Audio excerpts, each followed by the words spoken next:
Nous possédons peu d'informations sur la vie et les origines familiales de Clémence Roth. Née à Saint-Denis, elle va suivre les cours de peinture de Camille Olivier et Alfred Stevens et exposera pour la première fois au Salon de 1880 où elle sera remarquée pour la qualité de ses portraits de femmes. Ce ravissant portrait de petite fille tenant une orange est présenté au Salon des artistes français à Paris en 1889.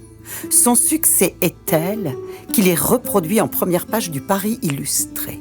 Tout en finesse et délicatesse, l'enfant est représenté dans un décor sobre et peu défini. La composition parfaitement ordonnancée témoigne de l'assurance technique de Clémence Roth. Debout, au centre de la pièce, l'enfant captive le regard. La chaise et les plantes permettent d'appréhender la perspective et animent la scène. Traité de manière très fine, le jeu des couleurs permet d'apprécier la virtuosité chromatique du peintre.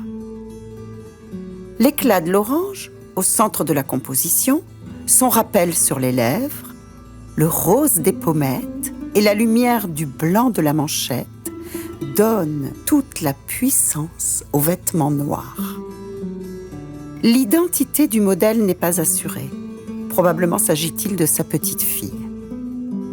Le dessin, précis, la palette claire et lumineuse, souligne intensément les traits du modèle, restituant tout son éclat à l'expression. L'attitude mélancolique, pensive et rêveuse de l'enfant donne un charme très universel au portrait. La fraîcheur du regard et son authenticité préservent cette œuvre du seul mode conventionnel et académique. Récompensée par la médaille d'or de l'Exposition générale des beaux-arts d'Anvers en 1882 et de la médaille de bronze de Paris en 1889, Clémence Roth installera son atelier rue Turgot, dans le quartier de la Petite Athènes, où elle recevait les femmes de la bourgeoisie parisienne de la Belle Époque. En 1889, Clémence Roth offre au musée de Morlaix la petite fille tenant une orange pour des raisons que nous ignorons.